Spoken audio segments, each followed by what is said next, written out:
Tonight, we're going to talk about something that's been happening your entire life. Every morning, the sun rises. Every evening, it sets.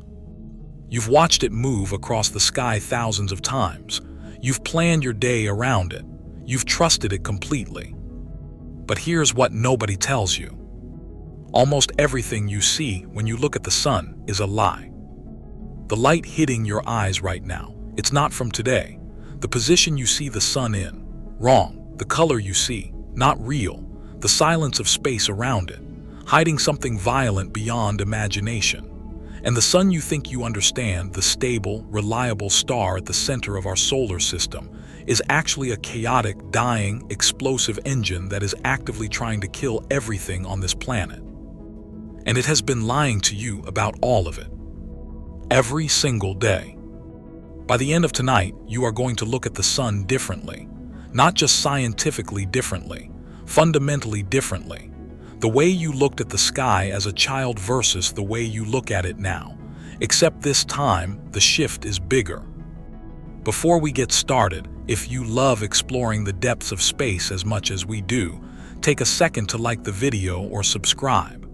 It's a simple action, but it helps this channel reach more curious minds like yours.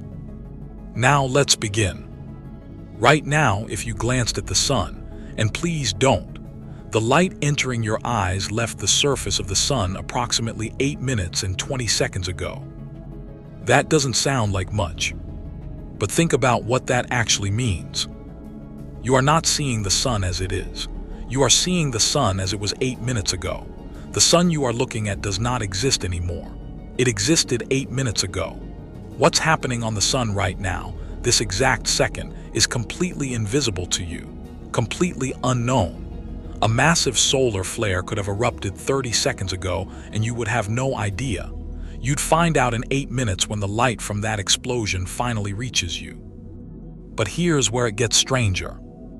That 8 minutes, that's just the journey from the surface of the sun to your eyes. That's the easy part. The real journey of sunlight begins not at the surface, but at the core. The sun produces energy through nuclear fusion in its core. Hydrogen atoms are crushed together under unimaginable pressure and heat, 15 million degrees Celsius at the center, and they fuse into helium, releasing photons, packets of light, energy. Those photons are the origin of every ray of sunlight you have ever seen. But they don't travel straight to you. They can't. The interior of the sun is not empty space. It is an almost impossibly dense plasma. So dense that a photon traveling at the speed of light, 300,000 kilometers per second, cannot travel more than a few millimeters before it collides with another particle and gets absorbed and re-emitted in a completely random direction. It bounces, gets absorbed, gets re-emitted, bounces again, new direction again.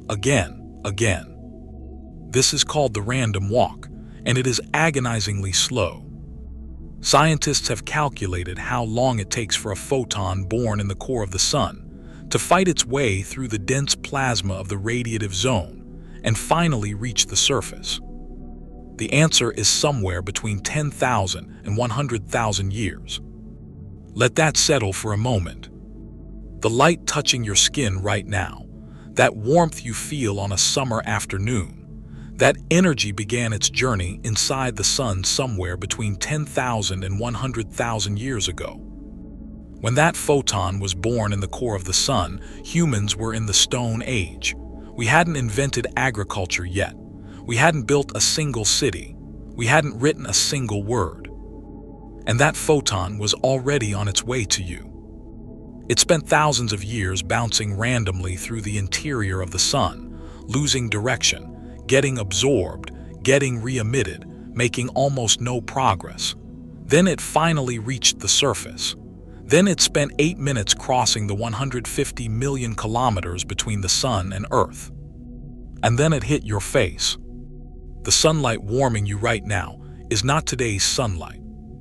It is ancient energy, fossil light, a relic from an era so old it predates human civilization by thousands of years. That is the first lie. The sun shows you old light and calls it now. Look at the sky on a clear day. The sun is right there. You can see it. You know exactly where it is. Except you don't. Because of the way light travels at a finite speed, you are always seeing the sun where it was 8 minutes ago, not where it is now. The sun is moving. It orbits the center of the Milky Way at approximately 220 kilometers per second. In 8 minutes, the sun travels roughly 105,000 kilometers from where you think you're seeing it.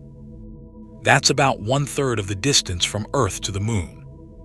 The sun you see in the sky right now is not there. The real sun, the sun as it exists at this exact moment, is 105,000 kilometers away from the dot of light your eyes are tracking. You are watching a ghost, a light echo from a star that has already moved on. But this is actually the smaller version of the lie. Here is the bigger one. The position of the sun in the sky, rising in the east, moving across the sky, setting in the west, is completely backwards. The sun does not move across the sky. You do. Earth rotates on its axis once every 24 hours. As it rotates, different parts of Earth face toward the sun and away from it. This creates the illusion that the sun is moving, when in reality, the sun barely moves at all relative to Earth on a daily basis. It is Earth that is spinning. It is you that is moving. The sun is just sitting there and you are rotating toward it, under it, and away from it every single day. The sunrise you watched this morning, that was not the sun rising. That was the horizon dropping. Earth's rotation carried you around to face the sun. The sun didn't go anywhere. You came to it. The sunset tonight, that will not be the sun descending. That will be Earth rotating you away. The sun will still be there, shining in exactly the same direction. You'll just have your back to it. Every sunrise and sunset in all of human history has been a lie, not the sun moving, us moving. The sky is not a ceiling with a light that rolls across it. We are on a spinning ball that rotates us in and out of a star's light like a rotisserie chicken over a fixed flame. The sun looks yellow, sometimes orange, sometimes deep red near the horizon. None of those are the real color of the sun. The actual color of the sun, seen from space without any atmosphere between you and it, is white. Pure white. The sun emits light across a broad spectrum. It produces more green light than any other wavelength, technically making it a green star by peak emission. But it produces so much light across so many wavelengths simultaneously that they all blend together into white light, the combination of all colors at once. So why does it look yellow to us? Because our atmosphere is lying on the sun's behalf. When sunlight enters Earth's atmosphere, it collides with gas molecules, primarily nitrogen and oxygen. These molecules scatter shorter wavelengths of light, violet and blue, in all directions. This is called Rayleigh scattering, and it's the reason the sky is blue. The blue light bounces everywhere. You look up in any direction and you see blue because scattered blue light is coming at you from every part of the sky. But if the blue is being scattered away from the direct path of sunlight pulled sideways into the sky, then what's left coming straight through is the longer wavelengths: red, orange, yellow. So the white sun, after passing through our atmosphere, appears yellow-white to you. And near the horizon, the effect multiplies dramatically. When the sun is low in the sky, its light has to travel through much more atmosphere to reach your eyes. More atmosphere means more scattering. More blue and violet gets removed. What arrives at your eyes is deeply shifted toward red and orange. A blood-red sunset is just physics. The sun hasn't changed color, the geometry has changed. More atmosphere between you and it. More blue removed, more red remaining. The yellow sun you have seen your entire life is an atmospheric filter, a lens made of air that strips the truth from the light before it reaches you. In space, astronauts on the International Space Station see the sun for what it actually is, a white, blazing disk that is too bright to look at directly, with no yellow tint whatsoever. The yellow sun of every painting, every flag, every child's crayon drawing is wrong. It doesn't exist. It has never existed. We have all been drawing a lie since the moment humans first picked up pigment and tried to record what they saw in the sky. Space is silent. You've heard this before. There's no medium for sound to travel through in the vacuum of space. No air molecules to vibrate. No sound waves. Nothing. So the sun is silent. Except the sun is not silent. Not even close. The surface of the sun is a roaring, churning, explosive environment of almost incomprehensible violence.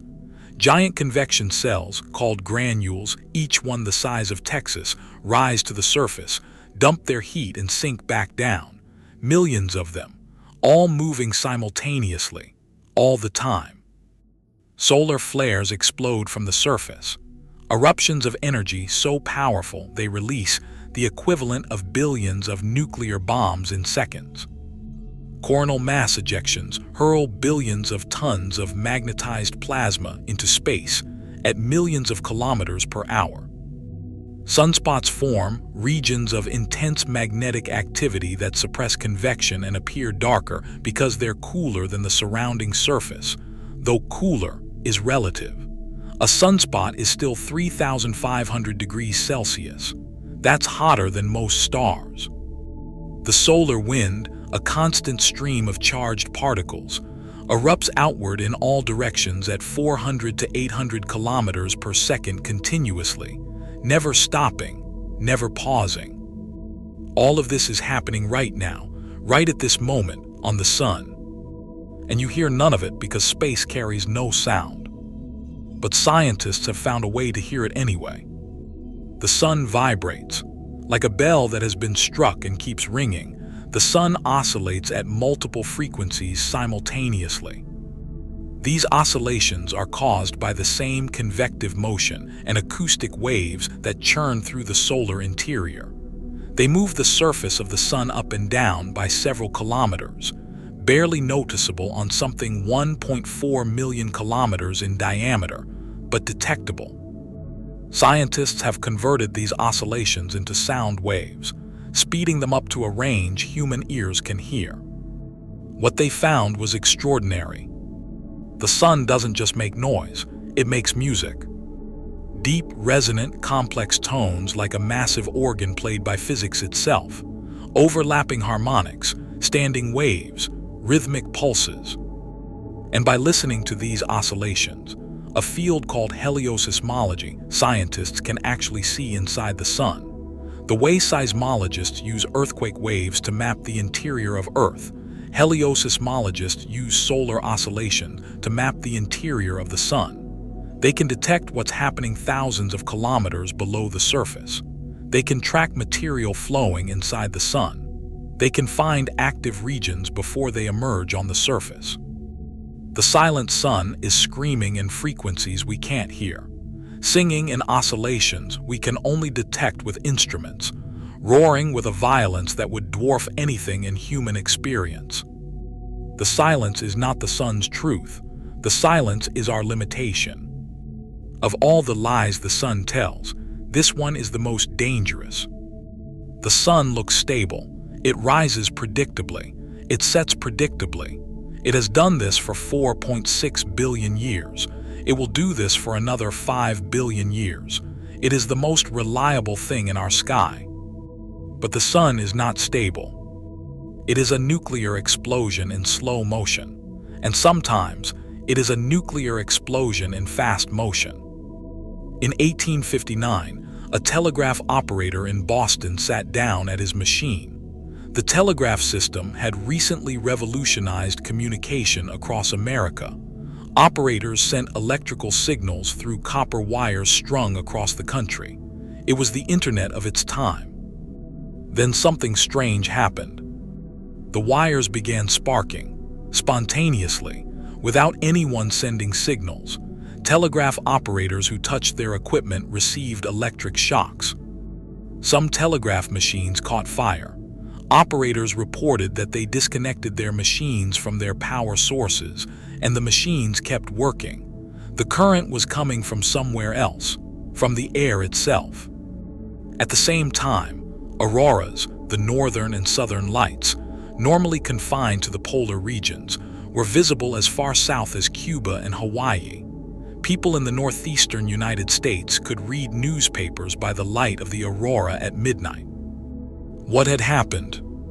The sun had launched the largest recorded geomagnetic storm in history. A massive coronal mass ejection, a billion-ton bubble of magnetized plasma, had erupted from the surface of the sun and traveled to Earth in just 17 hours, far faster than normal.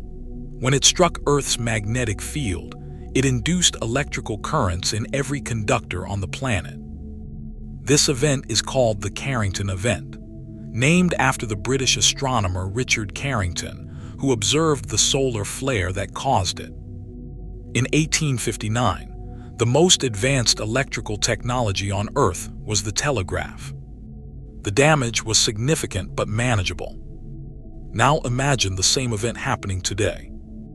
We live in a world wrapped in electrical infrastructure, power grids spanning continents, satellites orbiting Earth in their thousands, GPS systems that guide planes and ships and emergency vehicles, the internet, financial systems, hospital equipment, water treatment plants, military communications. A Carrington-level event today would induce massive electrical currents in all of it. Transformers would burn out, not the small ones, the massive ones that take months to manufacture and cannot be quickly replaced. Entire power grids could go dark, not for hours, not for days, for months, possibly years. A 2013 study by Lloyd's of London estimated that a Carrington-level event today could cause between $0.6 trillion and $2.6 trillion in damage in the United States alone. Recovery could take years. And here is the terrifying part. We know this will happen again. Not might happen, will happen. The sun runs in approximately 11-year cycles of activity, swinging between solar minimum, when it is relatively quiet, and solar maximum, when sunspots, flares, and coronal mass ejections are most frequent. We are currently in solar cycle 25, approaching solar maximum. The sun is becoming more active right now as you watch this video. In July 2012, a Carrington-level coronal mass ejection did erupt from the sun. Scientists detected it, tracked it. It missed Earth by 9 days. 9 days earlier in Earth's orbit, and it would have hit us directly. We got lucky. We will not always get lucky. The question is not whether a major geomagnetic storm will strike Earth again. The question is only when. The stable sun that has faithfully served your morning routine for your entire life is one eruption away from ending modern civilization as we know it. It has done it before on a smaller scale. It will do it again on an unknown scale. The stability is a lie. The sun is a loaded gun pointed at everything we have built. The sun has always been there. It will always be there. That is perhaps the deepest lie of all. The sun is dying. Not today, not in a million years, not in a billion years, but on a cosmic timescale that is entirely real and entirely inevitable. The sun is consuming itself. Every second, the sun converts approximately 600 million tons of hydrogen into 596 million tons of helium. The missing 4 million tons becomes pure energy. That energy is the light that has sustained life on Earth for 3.8 billion years. But the hydrogen supply is finite. The sun has consumed roughly half its hydrogen fuel in its 4.6 billion years of existence. It has approximately 5 billion years left on the main sequence, the stable hydrogen-burning phase of its life. After that, the changes begin. As the core runs out of hydrogen, fusion shifts to a shell around the core. The energy output changes. The outer layers of the sun begin to expand. The sun becomes a red giant. It will swell to somewhere between 100 and 200 times its current diameter. The inner planets, Mercury and Venus, will be consumed. What happens to Earth is still debated. Some models suggest Earth will be swallowed.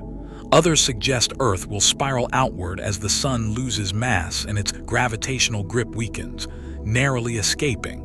But either way, the oceans will have boiled away billions of years before this. The atmosphere will have been stripped. Earth will be a scorched, lifeless rock long before the sun expands to eat it. The red giant phase lasts approximately 1 billion years. Then the outer layers of the sun will be ejected into space, a beautiful expanding shell of glowing gas called a planetary nebula. What remains is the core, a white dwarf, an Earth-sized remnant of the sun's core, incredibly dense, made primarily of carbon and oxygen, no longer fusing anything, just slowly cooling. Over trillions of years, the white dwarf will fade. From white to yellow to orange to red to infrared to nothing. It becomes a black dwarf, a cold, dark, invisible cinder drifting through space. Every photon the sun will ever produce has a number. There are a lot of them, but it is a finite number. Every sunrise has been a countdown. The sun does not look like a dying star. It looks eternal, permanent, foundational. It has anchored human mythology, religion, agriculture, and civilization for our entire existence on this planet. But it is using itself up. Every moment, every second. 4 million tons per second converted from matter into the light you live your life by. The sun gives you everything, and it does it by destroying itself. So what is the sun really? It is an 8-minute-old image of something that has already moved on. It is a star that looks yellow because our air filters its true white light. It is a roaring, violent, screaming engine that space silences before its noise reaches you. It is not where you see it in the sky. It is not stable, it is not eternal, it is not guaranteed. It is a 4.6 billion-year-old nuclear furnace that has been slowly spending itself so that complex chemistry could happen on a small rock at exactly the right distance, so that water could stay liquid, so that carbon could form chains, so that cells could divide, so that creatures with eyes could look up at the thing keeping them alive and see, not what it is, but a comfortable, beautiful, manageable version of it. The lies are not malicious, they are protective. The truth of what the sun is, the violence, the age, the impermanence, the displacement between where it appears and where it is too large for our senses to handle directly. So physics softens it. The atmosphere filters the color. The speed of light creates a gentle 8-minute delay. The vacuum silences the roar. The human timescale makes 5 billion years of remaining life feel like eternity. We are kept comfortable by a set of beautiful, elaborate physical illusions. But now you know. The next time you watch a sunrise, and you see that yellow disk lifting above the horizon in silence, remember what you're actually seeing. Ancient light, from a star that has already moved, filtered through air into a false color, rising not because the sun moved, but because Earth spun you toward it. A lie told by the universe in the most beautiful way it knows how. And behind that lies something real, something violent, something ancient, something that will one day end. Something that right now is keeping every living thing on this planet alive. The sun has been lying to you every single day. And it has been the most important truth you've ever lived inside.